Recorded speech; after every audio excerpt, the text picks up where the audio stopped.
Okay, so today we are continuing on with mediums. We've gone over drawing and painting so far, and today we're moving into the medium of printmaking. Printmaking is a little bit different from all of the other mediums that we've talked about so far, because printmaking serves an entirely different purpose. Thus far with drawing, the main purpose is usually a sketch or a preliminary study. Painting is, of course, the end result. Printmaking is usually more about making as many copies of something as you can to get your information and ideas out. So it's not so much about monetary value like a painting is or like a lot of other artworks are. Because if you're making many copies of something, it's not going to be worth as much. Good morning. Who's joining us online today? Crystal. Okay.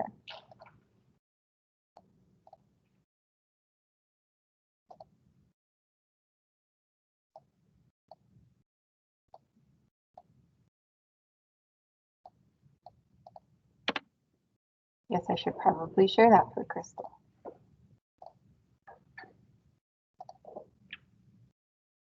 Okay. So as said a moment ago, printmaking is all about making copies. Trying to make them as identical as possible. We'll talk about the issues with that in a moment. I'm about okay. So that's why it's a little bit different from the other artworks, because painting, you wouldn't want to sit and make multiple copies of a giant painting. That would take a lot of time. Printmaking is more of like a man-made printer. You know how like printers from computers, they're used to make a whole bunch of different copies. Usually if you need multiple copies, it's because you need to hand them out to different people.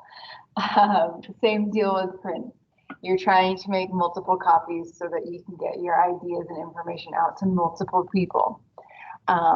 But as with all artworks, there is monetary value associated with prints as well. It just works a little bit differently. If there's only one painting, it's going to be worth a lot. It's going to be wanted and desired. If there's 2,000 prints, it's not going to be worth as much because there's a whole bunch of them.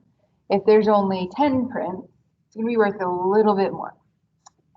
So something called editions is extremely important for printmaking.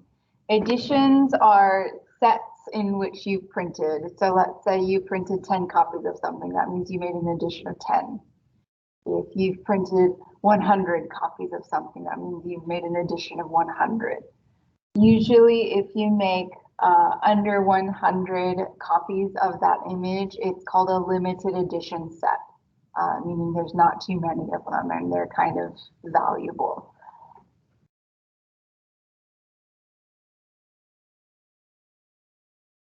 And of course, once again, the more copies you make or more edition numbers you make, the less valuable that particular artwork is going to be.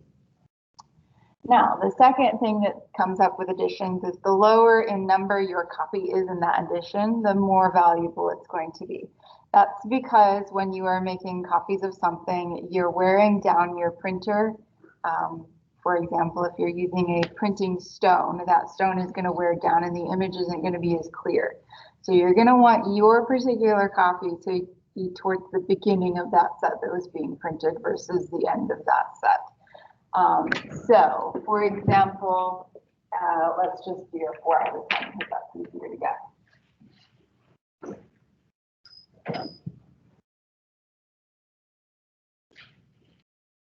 Print 4 out of 10 is going to be worth more than print 10 out of 10. The lower in number your particular print is from that edition, the more valuable it's going to be. And once again, the less you print, the better. Unless you're all about trying to get your ideas out. And then by all means, just make as many copies as you want.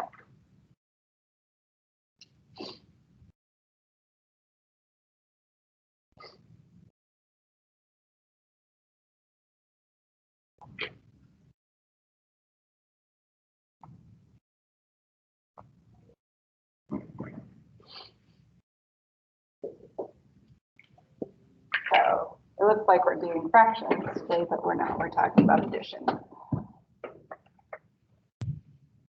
Any questions about how that works? Okay.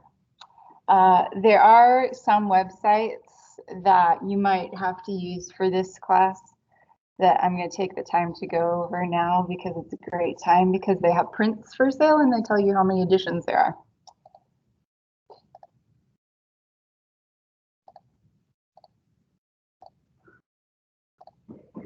So that particular website is called artsy.net. All right.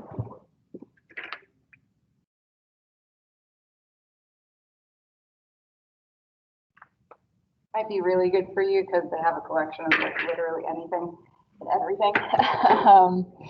So it's a basically auction website, and it tells you everything that might possibly be for sale and anything that was for sale in the past.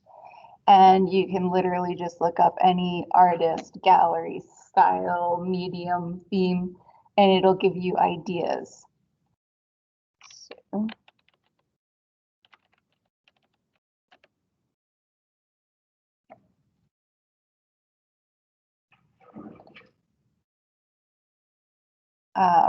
art prints that are for sale. We have a David Hockney, Ad Reinhardt, John Baldessari. There's a Chuck Close, which is what I was looking at earlier.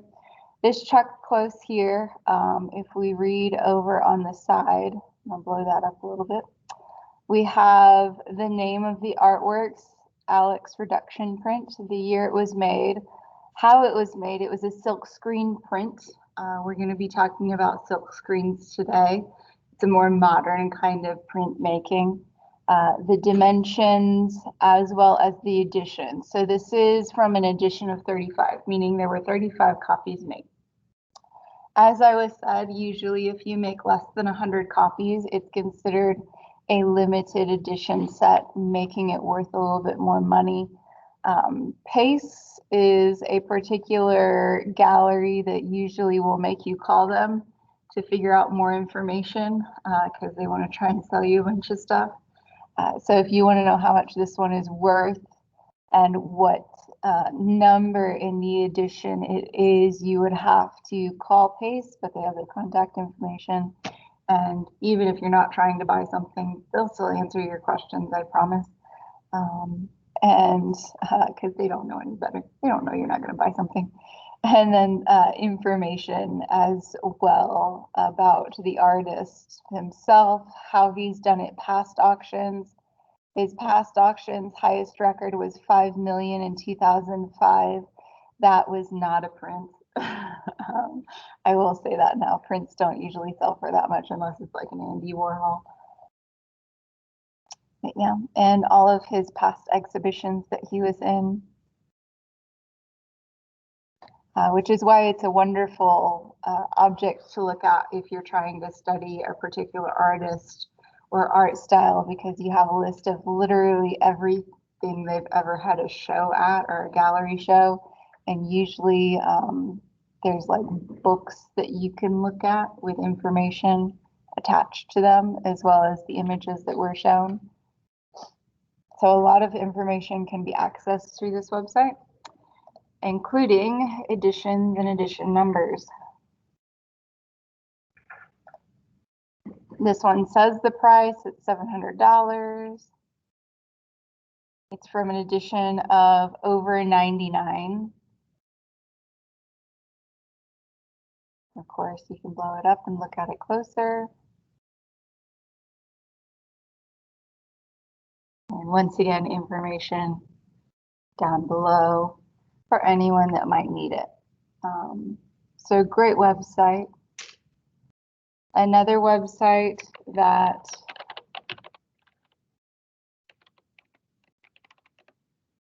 I come across and need in this class would be Hyperallergic. They keep blogs and news articles about artworks on it, and they're updated daily. They're actually open for submissions at all times. So if you ever have something that you want to submit as an idea, feel free to do it, and it's a good way to get published if you're interested in things like that. But for this one, you just have to type in particular keyword or name, and it'll pull up every single article that mentions that. So another really easy website to look up things.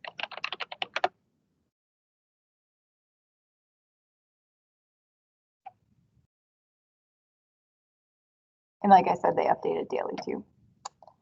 So there's always something new on. Now back to printmaking and editions. Now that we understand how valuations for prints tends to work, of course, depending on who the artist is that did it, that can raise or lower the cost. Like you just saw the check close, you had to call for the price. Usually that means it's worth a lot if they make you call for information versus the other one that was only $700 by an artist that I haven't even heard of, so pretty obscure. So depending on who you are, your print can also raise or lower in value. Now, prints themselves are all about making copies. This is a quote from Warhol saying, "Prints mimic what we are as humans. We are all the same, yet everyone is different." And that just reiterates the fact that as you make copies, they are going to differ slightly as you go on because you're wearing out your tools. He, in particular, used silk screens, and he made a point of never cleaning the ink off of his screen. If you don't do that, you're going to end up with blurry things like the Maryland's over here. He also didn't spend a particularly large amount of time lining up his layers, and you'll learn how to do that in a second. We're going to learn a step-by-step tutorial on how to do that, which leads to a lot of variation. Warhol liked to have variation in his copies. Most printmakers are trying to make them as identical as possible. But even though when you're trying to do that, your tools, as you keep using them and applying tons of pressure, literally tons, like I'm not saying tons, you're applying tons of force to metal and wood and stone, you're gonna wear it out eventually.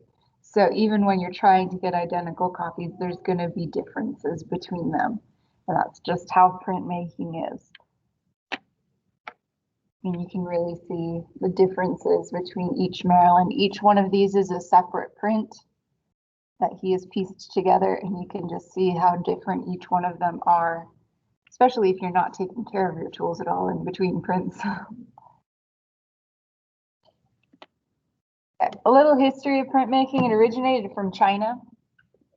Of course, original printmaking was used for text, and then later on it was used to print images. In the 9th century in China, they were already starting to print images. We're going to talk about their style in a second. They used something called woodblock prints. And then in the 11th century, movable type was invented. Movable type was quickly adopted in Europe to print like Bibles and other books. And then later on, Europeans started using it for images as well.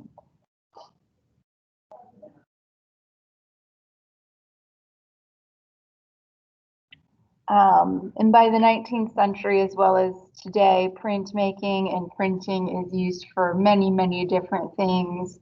We see them on advertisements, posters, handouts, t-shirts. T-shirts are actually silkscreen prints. So you're going to learn how to make a t-shirt print, I guess, today. And things like that. If you ever go to UCPB, they have a silkscreen t-shirt printing thing that they have on their campus, and they do that on occasion. We do not own that machine.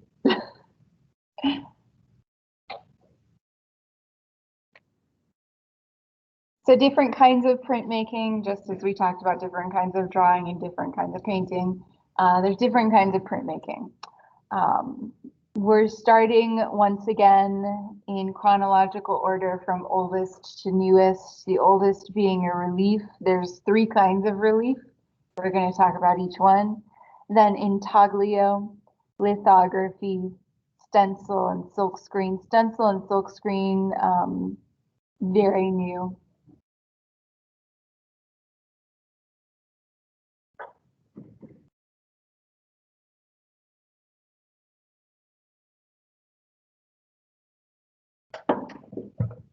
You guys are running those.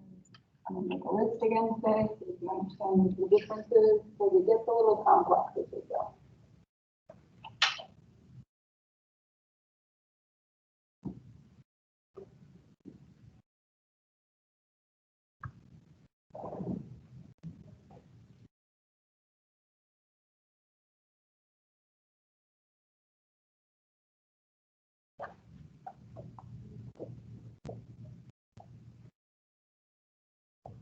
And I'm not going to write stencil because that one's pretty easy to grasp. It's a stencil.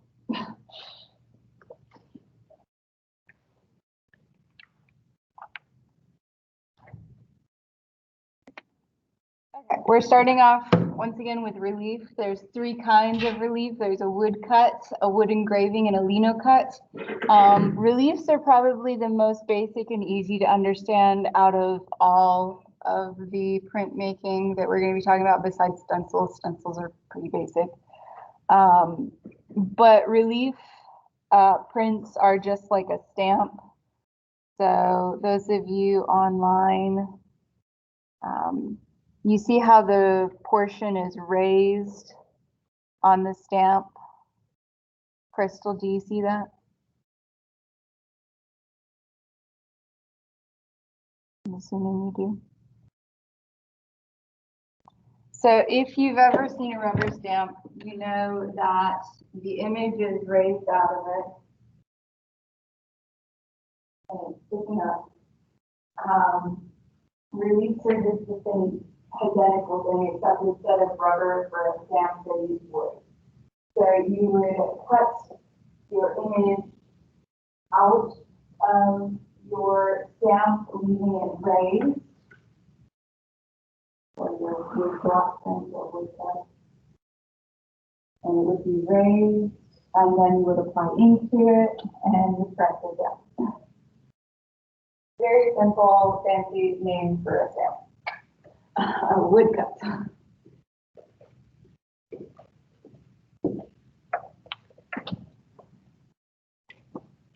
Just once again, instead of rubber, we're talking about just wood. Rubber is kind of a new thing, and reliefs have been around for an extremely long period of time, since the 9th century. So yeah, wood. Now we're going to talk about the difference between wood cuts, wood engravings, and lino cuts. Lino cuts, once again, the newest. So even within reliefs, we're going from the oldest to the newest. Starting with woodcut, also known as woodblock. I'm going to probably refer to it as a woodblock. For a woodblock print, you're going to get a really, really soft block of wood in a very rectangular dimension. And once again, carve that image out of it and apply ink to it and press it down with a lot of force. Because you're using soft wood, it does wear down over time. Meaning that if you wear out your block of wood, you're going to have to recarve your block of wood.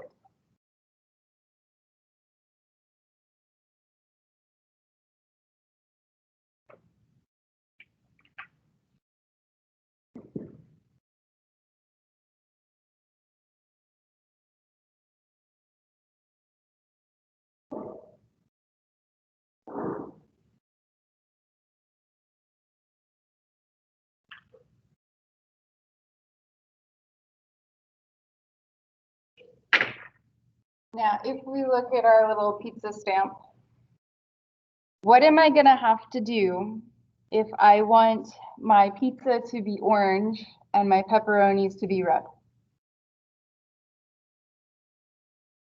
Would I individually paint each pepperoni on here and the pizza and then press it down?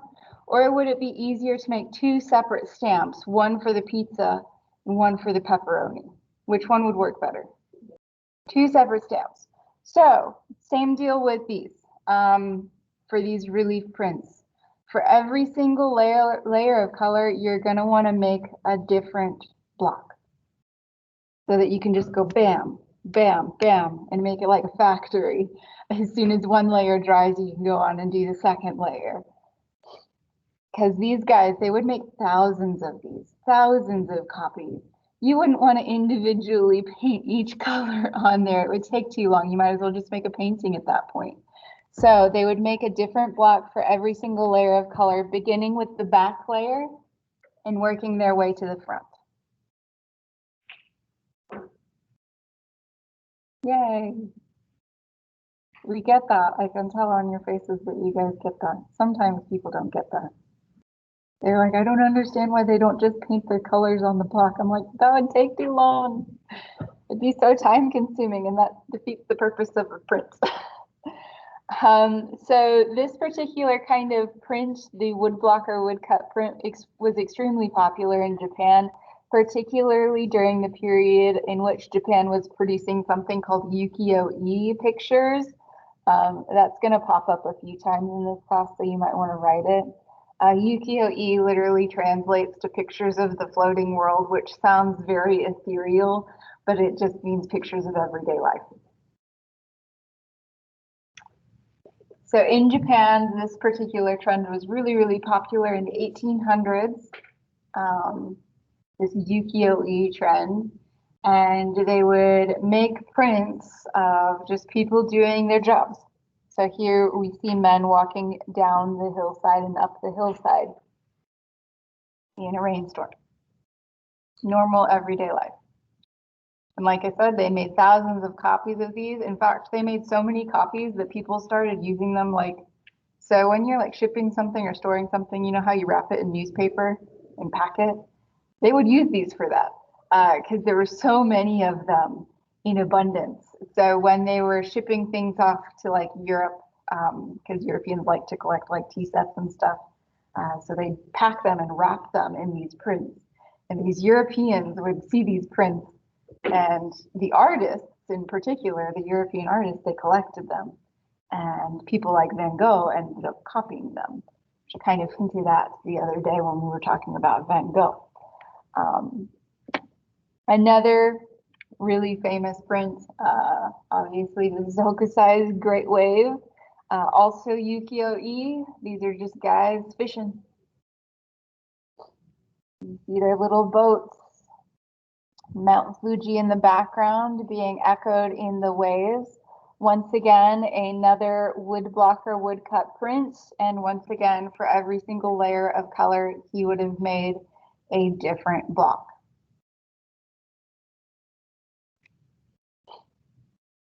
And there are also tons of copies of this too. Another wood block, this one's all done in one color, so Emil Nolde would not have needed to make more than one wood block carving. But this is Profit, just to give you an idea of the different ways you can use wood blocks. It doesn't have to be some fancy, colorful thing. It can also be a bit more contemporary and abstract in all one solid color, just depending on how you're wanting to use it. And that takes us from wood block or woodcut to wood engraving. Wood engraving is something in which you would only use one block because there's only one color that you're going to need. It's most commonly seen used, well, not today so much anymore, but previously in book illustrations. So you would really stamp fast and quick to try and get all of those books made. Now we have machines that do them. For a wood engraving, you would use a really, really dense piece of wood. And rather than having your image sticking out when you're carving it, it would be recessed in. So you know how our little pizza stamp, the image is sticking out. For a wood engraving, the image is in, and you would apply the ink and press it down. And of course, the areas that are recessed are going to carry a good chunk of the ink. You would, of course, wipe down the edges before you stamp it so that you're not getting a whole bunch of black everywhere. Once again, only one color. So you're not going to need multiple blocks, but of course, because it's recessed, it's a little bit harder to layer on colors. And you get images like this.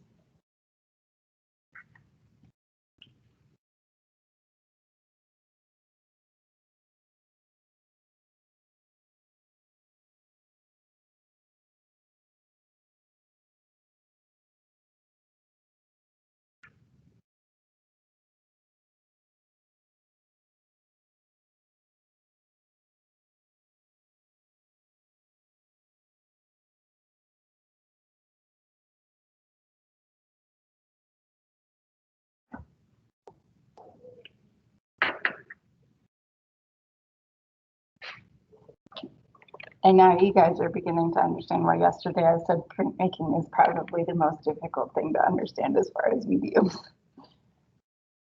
Because we're just at the tip of the iceberg. We haven't even begun to get into the complex stuff. Don't worry, photography is pretty easy. Okay, and that takes us to the third kind of relief, which is linocut. For linocuts, you're going to use rubber. It's literally a rubber stamp. It's identical to a rubber stamp. You use linoleum or rubber. You carve out your image, leave it sticking up. This is the same as your wood block print, in which you're going to have to do different stamps for different layers.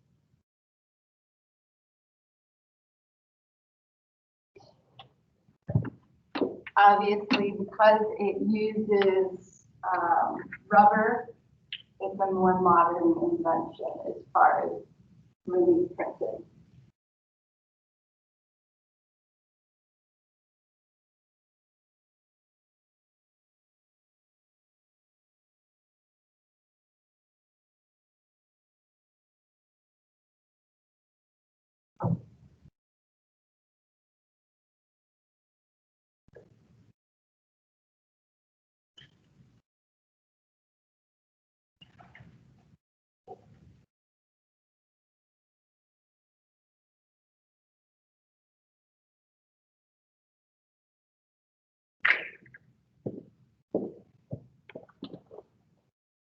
Pretty easy to make linocuts. If you ever go to Lowe's or Home Depot, they sell blocks of rubber. You can just go in and buy a block, and then you just need a knife or something to like carve out. And you can make one at home. Get some black ink from Hobby Lobby, from the ink section. It's a bottle jar. Slather it on, press it down. You got your linocut. Very, very easy to come by, easy to do. A lot easier to carve into rubber than wood, and rubber is going to hold up a lot better over time with pressure than wood is as well. So most people today, when doing relief prints, are going to do linocut.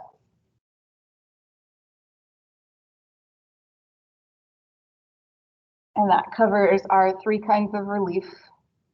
And next, we're going to move into intaglio. Intaglio is almost identical to wood engraving. Your image is going to be recessed into what you're carving on. The difference, though, is that instead of wood, artists are using metal. So you're going to get a thin sheet of metal and scratch your image into the metal, because that sounds pleasant, right? A piece of metal and a little needle, and scratch your image into it. It's like nails on a chalkboard feeling when you're doing it, just scraping metal on metal. It's not pleasant. And then your image will be recessed in. You will apply ink, wipe down the raised portions, press it down with quite a bit of force. It's not just pressing, though. Now you have to roll it through a machine that presses it down for you. And then you'll have your print. Metal, once again, a little bit more durable than wood. So your tools are going to last a little bit longer, but you can only do one color. You can't do multiple colors like with the wood block. So it's literally identical to wood engraving, just with metal. And also it's obviously going to be a little bit harder to carve into because metal is not exactly easy to carve into.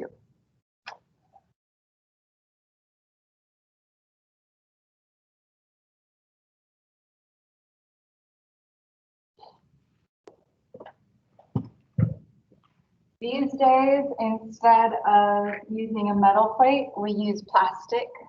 So sheets of plastic, like plexiglass, you can get and carve into those. It's a little bit easier to carve into than metal is, and it does the same thing. Back when this was first used during the Renaissance era, they didn't have plastic, so they would use metal sheets.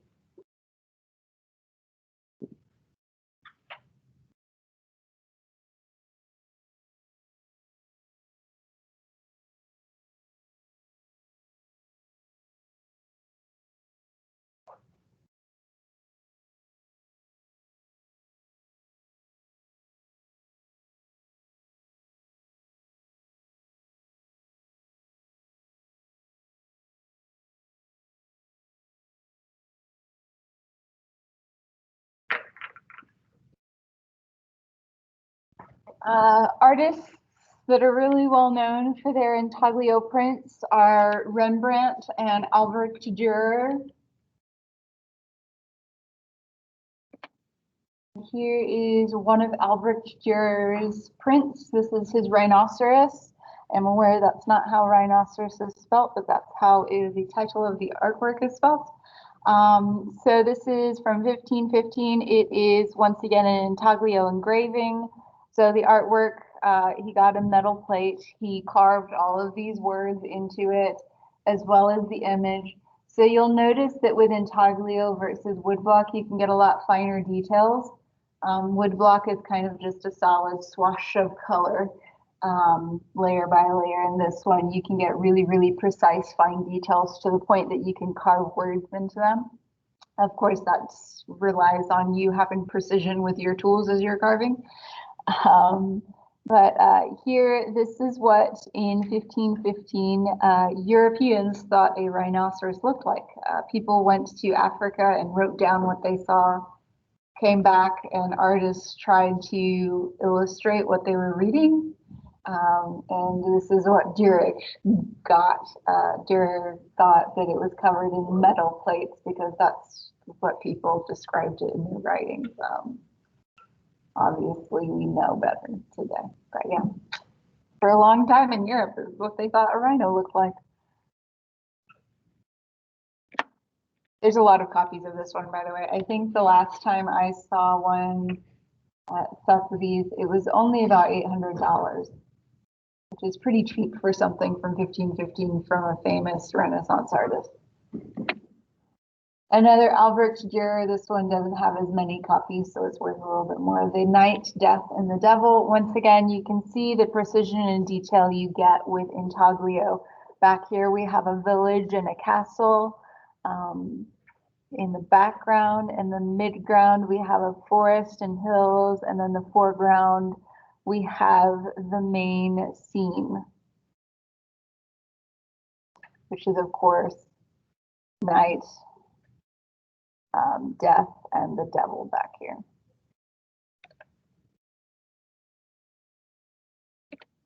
Another artist that did intaglio, Rembrandt van Rijn. Rembrandt also really famous for his paintings.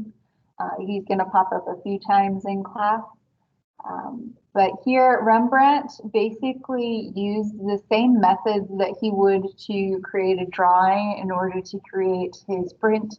So on his metal plate, he treated it like it was a piece of paper, and with his metal dry point carving tool, a dry point carving tool is just a really, really thin needle-like thing that you use to etch onto a metal plate. He treated it like it was a pencil.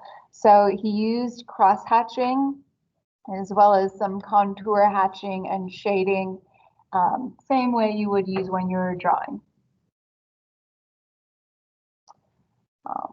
Fun story, when I started working here, I did not know that if you go to my office, it's inside of a classroom.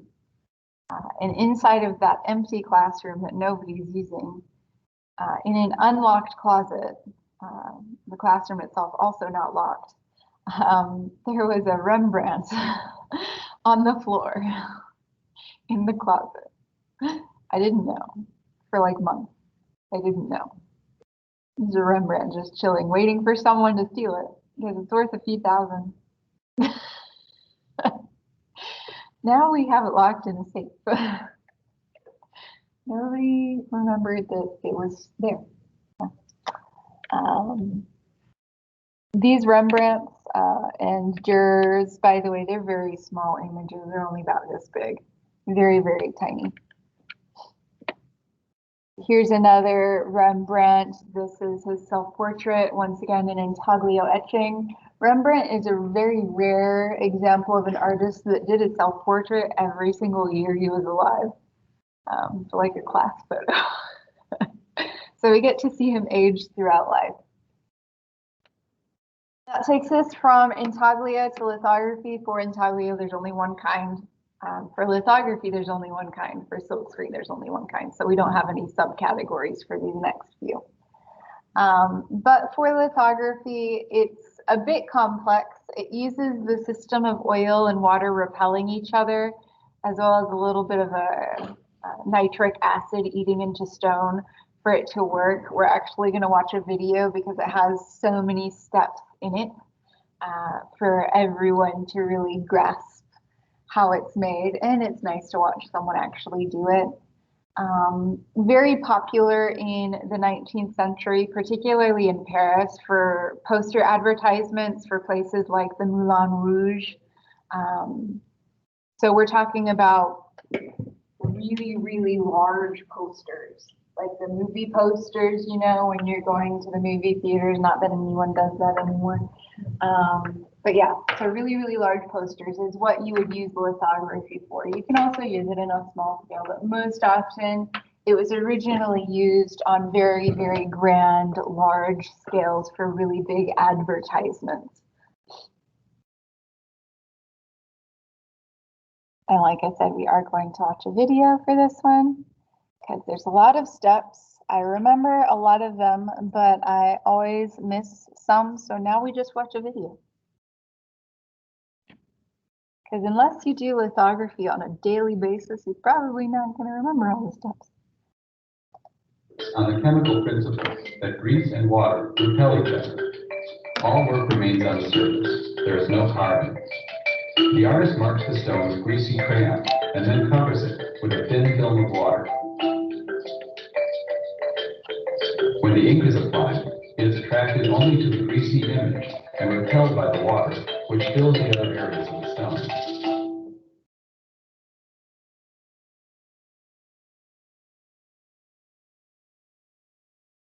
This artist has chosen to work on Bavarian limestone and is resurfacing a previously used stone. In a special grading sink, the artist wets the stone and applies carborundum grit. The surface So stones have texture. What he's doing right now is smoothing out that texture to what he's wanting. So depending on the level of the grit that he's using, he'll get either a smooth or a rougher texture. He's also going to make sure that the stone itself is level, because if your stone is like curved, when you apply a lot of pressure to it, it's going to break.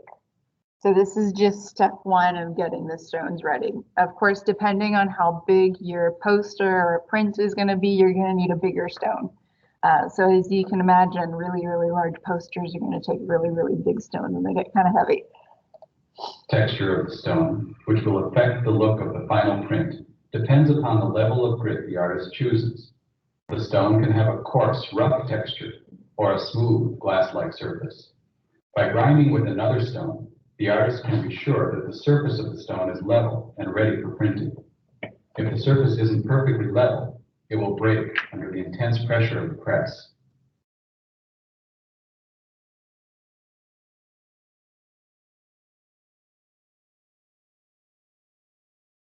In lithography, the artist creates the image by marking the stone with greasy materials. In this case, he begins with a liquid substance called touche. After mixing the touche to the correct consistency, The artist paints it onto the stone to create the background of the image.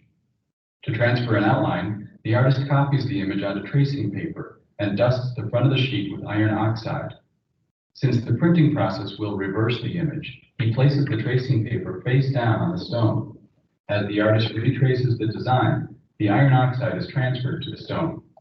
So basically that iron where it's being pressed down on is going to stick to the stickier surface of that stone. But the other areas that he's not applying pressure to, that iron oxide isn't going to come off. Lithography allows the artist to draw freely, in this case with a greasy lithographic pencil. He could also use lithographic chalks or crayons. Because the skin contains enough oil to cause a mark on the stone that will print, a small wooden bridge rests on the stone to prevent any contact between the stone and the artist's hand. The artist can also scrape the stone to bring out highlights.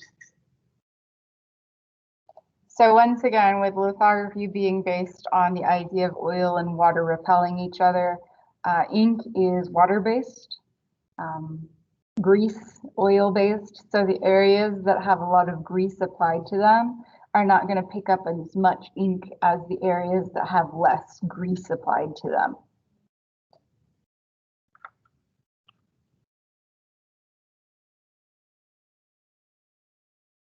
To begin processing the stone, the artist applies a layer of talc to absorb the excess grease from the crayon and touche. Next, he brushes on powdered rosin to protect the stone from the strength of the acid. To chemically fix or etch the image onto the stone, the artist mixes a solution of gum arabic and a small amount of nitric acid. So that nitric acid gum arabic combo is going to eat into those areas that he's drawn on. The greasier areas, it's going to eat into deeper than the other areas without the grease. This is a weird chemical reaction that takes place with nitric acid and grease. So we're literally eating into the stone. So the image is going to be fixed into the stone and eaten and recessed into the stone by that nitric acid. It fixes the greasy image areas into the stone and desensitizes the non-image areas from receiving ink. The artist adds more solution to those areas that may require a stronger etch. To ensure that all areas have been etched, the artist checks the stone with a magnifying glass.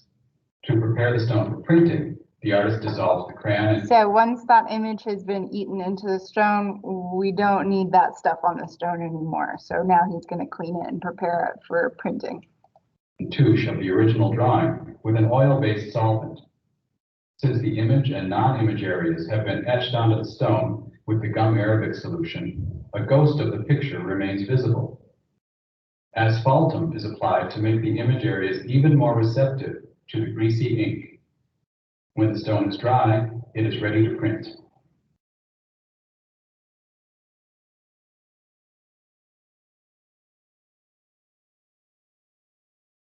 The artist mixes the thick and tacky lithography ink and then spreads it on the flat surface of an inking slab.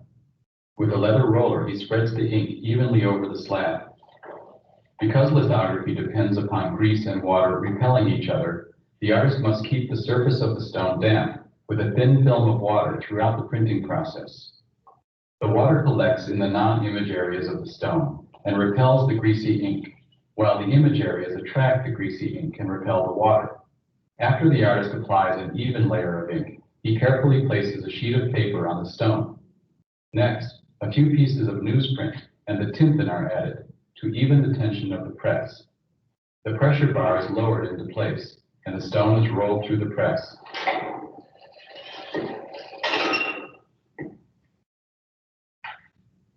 The paper is carefully pulled from the stone to reveal the finished print, which is a mirror image of the stone. And voila, that is how lithography is done. So like I said, there's a lot of steps and chemicals used for that one. But the whole basis is the idea, once again, of ink and water repelling. And of course, you can keep using that stone again and again and again until it wears out, because eventually running it through that roller often enough will wear that image down and out of the stone, and then you got to start over again.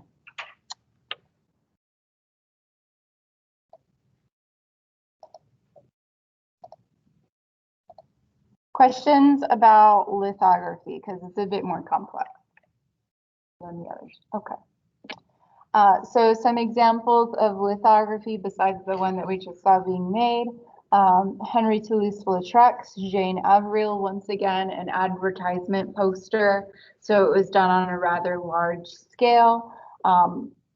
For lithography, just like some of the others that we've talked about, if you want to do different colors, you have to use different stones and build them up.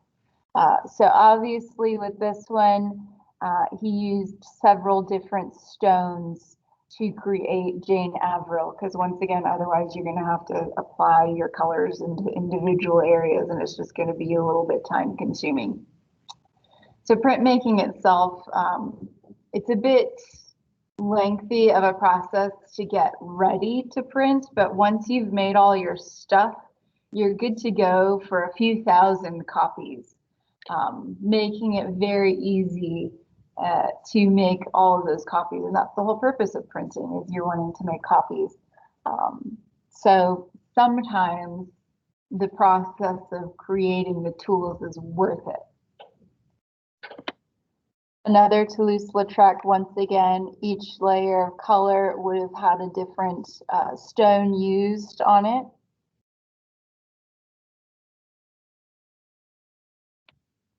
That takes us into silkscreen and stencil. Silkscreen and stencil are the most contemporary modes of creating prints and the most widely used today. Stencils themselves, primarily used by graffiti artists in the art world. Who in here has used a stencil before or knows what a stencil is? So almost everyone. One of you ladies that just raised your hand, what's a stencil? Yeah, it gives you a little outline of what you're wanting to do. So what graffiti artists will do, because they're trying not to get caught, they will pre-make stencils, and then they'll just go up to their wall, take their stencil up, spray paint really fast, pull the stencil off, and if they have another layer, they'll put that stencil up and spray paint that one, and they're good to go. So they're not just standing there making the whole, well, there's some graffiti artists that do. But the ones that are really good at not getting caught, they will go and pre-make the artwork itself and practice beforehand so that they can get timing down really quickly. Such artists are people like Banksy. Banksy's really well known for using stencils, and nobody knows who he is or she is. So they've done a pretty good job of not getting caught. Silk screens, also a newer concept. Silk screens use the concept of silk being a fabric with like holes and knitted material. So if you push something like ink through it really hard, it's going to go onto the other side. Once again, we're going to watch how silk screens are made, because it's a pretty nifty process. And it uses like light sensitive photoreactive materials and a lot of other machinery to make it. But once again, frequently used for advertising, artworks, t-shirts, anything that you're wanting to print on really quickly. Silk screens, very durable. They last a long time. Once again, it's a bit of a lengthy process to make it, but once you make it, you're good for a while. We're actually going to watch a little video that the Tate has created on how Andy Warhol made his prints, because he's pretty much the most famous printmaking artist, and he always did silk screen prints. So they're going to make their own version of a Warhol. In this video, I'm going to look at how to print like Warhol. I'm using Warhol's series of mass screen prints from 1972 as my influence. In particular, the way he combined photographic and hand-painted stencils. I think the aspects that are most interesting to me are his use of these painting marks. You can see that there's a variation of layers and layers of color that are brought together. In this print, we have approximately about 8 or 9 different layers to give that depth to the image. For my screen print, I'm going to create an image combining 4 to 5 layers of colour. For this screen print, I've chosen a press photo of Michael Manley, the Prime Minister of Jamaica in the 1970s and 80s. To make the photographic stencil, I create a high contrast black and white image and print it on tracing paper to the size I want to work with. To make the hand-painted stencil, I've placed the drafting film over the photographic stencil. I apply acrylic paint to block out the areas for the background layers. Like Warhol, I'm using loose brush strokes and I don't mind if it goes over the edges of the photograph. In his Man series, you can see that the stencils don't line up, which adds to the painterly effect.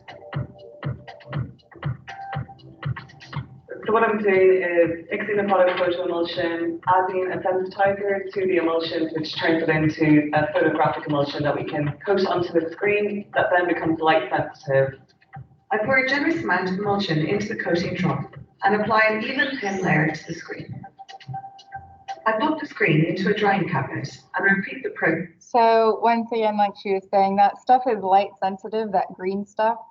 So if you notice, she has painted those stencils black in certain areas. So if you layer a black thing and put a light sensitive thing over top and expose it to a lot of light, the black part is not going to end up hardening. And we're going to see her do that, and that'll make more sense in a second. Process for each screen. So right now it's just With dry. this print, I'm using 3 screens, and I have to act quickly because the emulsion is sensitive to light. The screens are exposed in an exposure unit, and I'm exposing multiple images onto the same screen. The stencils go underneath the screen, printed side up with the screen on top. So you can kind of already see the areas that that light's not going to be able to go through. The light shines up from underneath. Everywhere that's black, the light can't get through, so the emulsion can't harden. Everywhere else, the light can get around, so it hardens the emulsion on the screen. It's important to wash down the exposed screen. The areas that are hardened aren't going to come off of that screen. The areas that didn't harden, she's going to wash off, leaving the image behind. As quickly as possible to stop further exposure. Everywhere that was black on our image where the light couldn't get through, the emulsion washes away, bringing it back to the original mesh, and that's the area that the ink can pass through. With screen printing, what you see is what you get. So essentially, you're making a positive rather than a negative. These screen printing inks are made from mixing acrylic paint with screen printing medium. By adding the medium, it changes the consistency, giving me more time to print before the ink dries. A screen printing table can be set up anywhere. All you need is a secure base with hinge clamps attached. When I'm printing multiple stencils, I mask the other images to stop ink from passing through. Before I print on paper, I print the image on a sheet of acetate.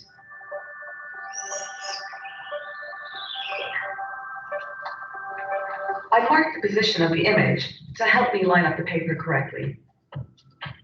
This is repeated with every layer. To start printing, I pull the squeegee towards me at an angle, applying firm pressure. I reflip the screen to reload the ink and stop it from drying, and remove my print. I repeat this. So once again, those areas that don't have the photo emulsion that's hardened on them, they're just a silk screen. There's a lot of holes in it, so she's just using pressure to push the ink through those holes, and it's going onto the paper below. And she's going to do that for every single layer. Until the first layer of my edition is finished. I use water to wash the ink off the screen, the registration sheet, and the squeegee. And I make sure my screen is fully dry before moving on to the next colour. In Warhol's work, he typically used very bright, vibrant commercial colours, influenced by his early career as a commercial artist in the 1950s. I'm using green as my next layer. Similar to the backgrounds in Warhol's Mao, it's not a solid block of colour, and you can see the loose painterly brushwork.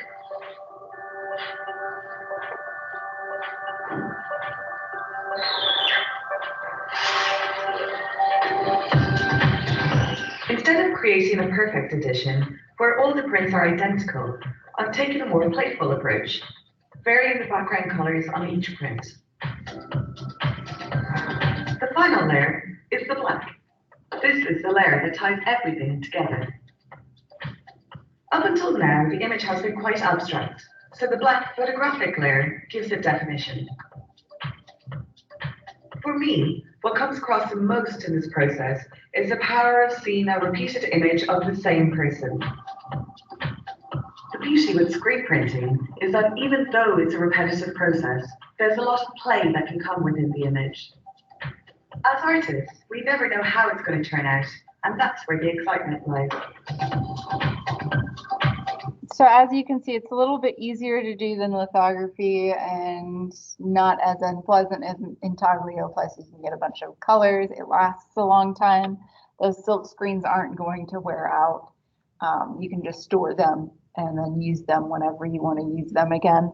So very convenient for artists today, which is why it is considered a more popular form of printmaking these days in comparison to some of the others. And depending on how big you make that silk screen, you can have a really small image or a really, really large one. You just have to change the size of your frame and put that silk over it and you're good to go. So here is another one of Andy Warhol's Mao Zedongs. This one's obviously a really, really large one. I would not recommend trying to do this one at home. Andy Warhol had a really large studio and people working for him for free. So yeah, he had his people do this one.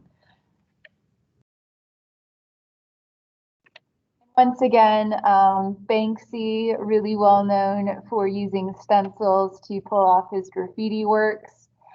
Same deal with the silk screens. Your black would be your last layer for this. You'd start off with your color and then you do your black as the final layer. So this one takes 3 stencils to do, one for the white, one for the, well, you'd start off with the tan and then the white and then the black in order to pull this one off. Yeah, stencils. Same deal. You just tape it to the wall and go really fast. Very simple. Now, tomorrow we are going to do photography. I'm not going to make you guys sit through that today. Also tomorrow we're going to start off the class by practicing our analysis skills. You guys are going to have really good analysis skills for your gallery report, since that is part 2 of your gallery report. So we're going to do a little exercise to practice. So try and come on time so that you don't miss out on that. And once again, we're doing photography. Another very, very short lecture. On Thursday, we are doing moving images. That one's going to take the entire class. So I will warn you now. If you want to stick around and do your discussion posts, you can. Nobody's going to be in here for 30 minutes. Or you can leave. But remember, you guys have that discussion post that you need to get done. And of course, everyone have a great day.